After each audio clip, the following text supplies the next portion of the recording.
Hello everyone and welcome back to the channel. In this episode we're going to be talking about how to make the gradients for the oil on water tutorial that I referenced a little over 3 years ago. So let's get into it.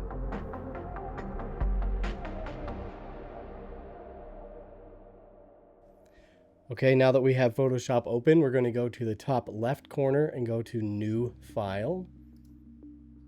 All right, now that the new document box is open, I'm going to go with an 8.5 by 11, 140 resolution because we're not going to be printing. We don't need 300 DPI, and that's pixels per inch.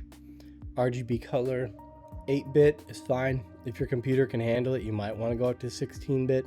Now, if you want to set a custom background color, you can do that here. I'm not going to do that. We're just going to leave it at white.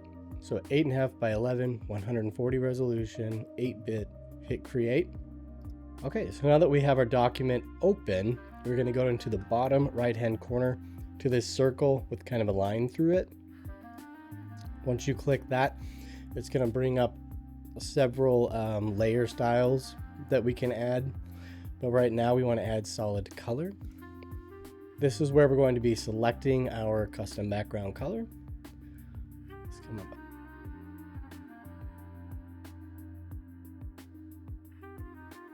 Go ahead and hit OK.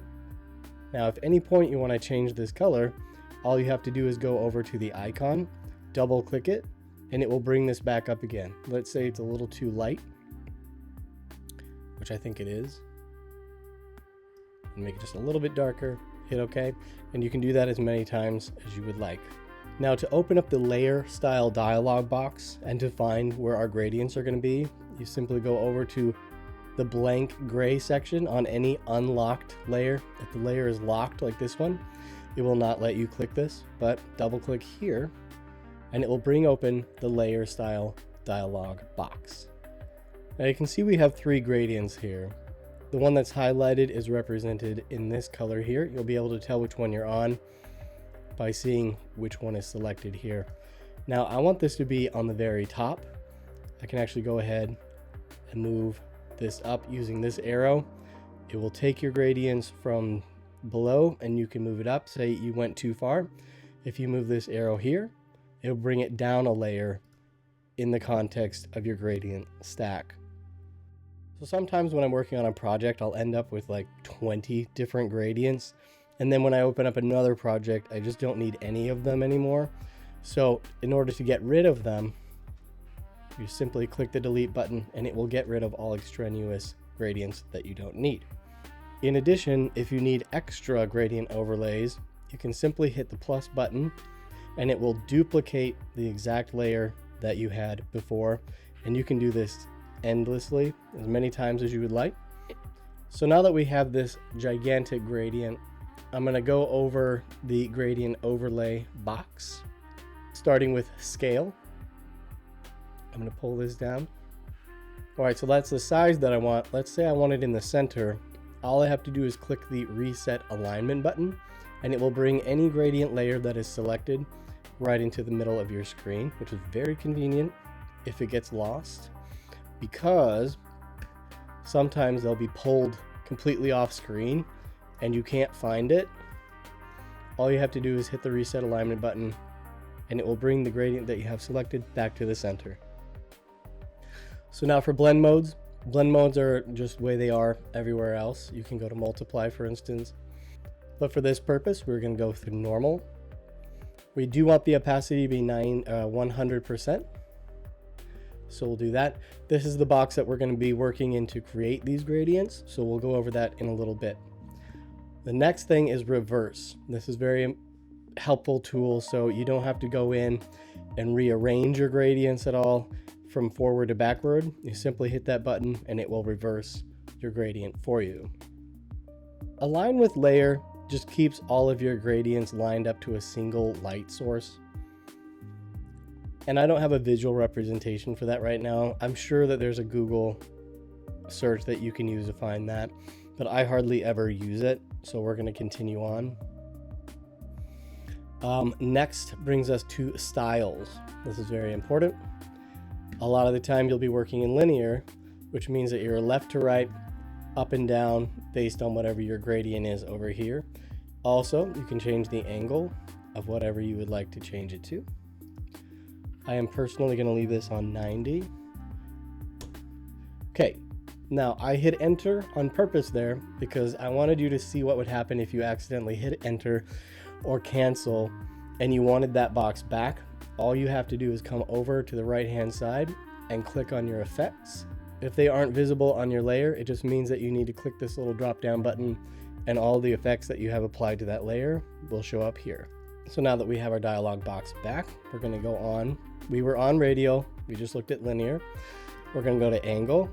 I'm not exactly sure what this is for. I haven't found a way to use it, but I'm sure a lot of people use it. Let's go to reflected is a linear space, just like the linear tab, only it reflects inward and outward on itself depending on whether you have it reversed or not. So that one can be very effective. And then diamond is self-explanatory. It is a diamond. All of these as well can be affected and moved around just fine by the scale and everything else that you've got going. But for the purpose of this one, we are going to be using the radial only. And at this time, you actually have the option to make this the default, or at any point in time, you can click the reset to default button and it will reset to one that you have selected as your default. All right, so now that we've gone over this information, I'm going to show you how to make this based on presets. You can select all these basics and I'll go through blues. And as you can see, there are multiple options here that you can choose from. But I'm going to go with one that I pre-made, which is right here. Now to access the gradient editor itself, you simply click anywhere in this bar. For the purpose of showing you this, I'm just going to load up one that I pre-saved because it has pretty much everything that we're going to go through on it. So all these little tabs represent the colors that are in your scene. If you'd like to change the color, once it is selected, you can click that and it will bring up your color picker. Let's say you want blue, for instance, or green.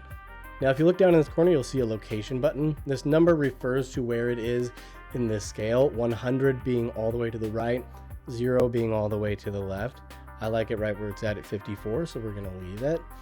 Now, you will notice there are some nodes in here. In between each one, that node also has a location number, and you can push your gradients toward other colors to get a much more dramatic outline. But if you want the smoothest possible gradient that you can get, you're going to leave these node locations at 50. Let's say we want multiple reds, that's this exact color. Once it's highlighted, all you have to do is click anywhere in this bar and it will add that color. I'm going to do some of these too to make it a little bit more dramatic. And now you can see we have multiple colors here, all the same. So let's say you don't want all of these and you want to clean them back up. All you have to do is click and hold and drag down and it will delete the redundant colors. So we're going to click and drag, and now we're back to our gradient here. The same thing applies to your opacity sliders. The opacity just tells you you've got 100% when it's fully black. When it's fully white up here, the opacity will be at 0%. And each one has a node inside of it. I don't think you're going to notice too much. Let's do it on this one. There you go. And now, so you can see it really buttoned up that, and you have very little fall off from this node to that one. For the purpose of this tutorial, I'm going to leave all of these on 50. So now that we kind of know how to add color, let's say you added one and now you want a new color. Again, you highlight it, click it, hit this blue here, hit OK. Oh my gosh, that's terrible. Click, drag down, and it'll go away. Next, I'm going to click on the other one that I've pre-created. It is the simple black on black, black on this side, black on this side, and then I'm using the opacity to make it fall off how I want. So let's go out here, and let's say we want a vignette around the outside, which I do. We're going to close that, and we're going to open this up to scale it all the way, and that's looking really dramatic and bold. I like that. Let me just turn it down a pinch. Okay. Now this is actually the gradient that I'm going to be building the rest of the scene on, and we can show you that now. So now that I have it selected, I just want to duplicate it, and it will select the one that you just duplicated and not the original. I'm going to hit reverse, and then I'm going to come in here and I'm going to tighten this up a little bit, because I do want the black to come out a little bit more and to have a little bit less of a fall off. Just a little bit tighter all the way around. We're going to hit OK. We are going to make the size a little smaller, not too small. And from here, we should be able to click and drag this wherever we want. So now this is a glitch that I've noticed. I have to come over here and hit OK. I have to double click on whichever one that I want, and then it will let me click and drag it.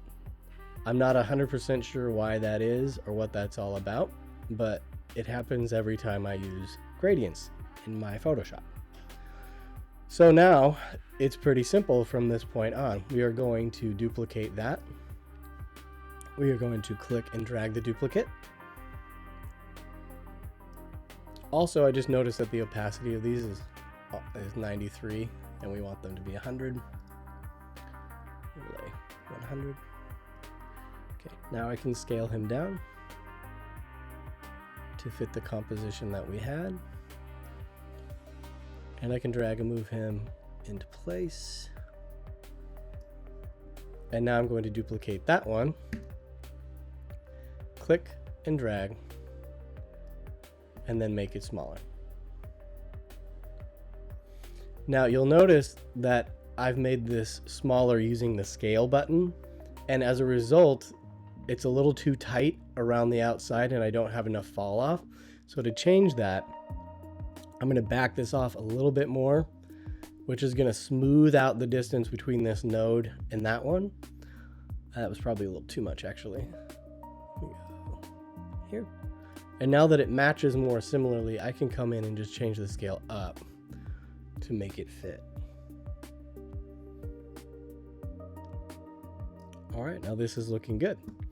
So we can select, if we select the original one, we can now start adding the colors that we made. So let's duplicate that layer, come in here, select the pre-made color. It is reversed, so we will do it that way, and we will simply scale it down. Now duplicating these layers helps you stay perfectly aligned with the lower layer, which is very effective and is nice. So we will be selecting this one. We are going to duplicate it. We will come in, select the original, reverse, and scale down.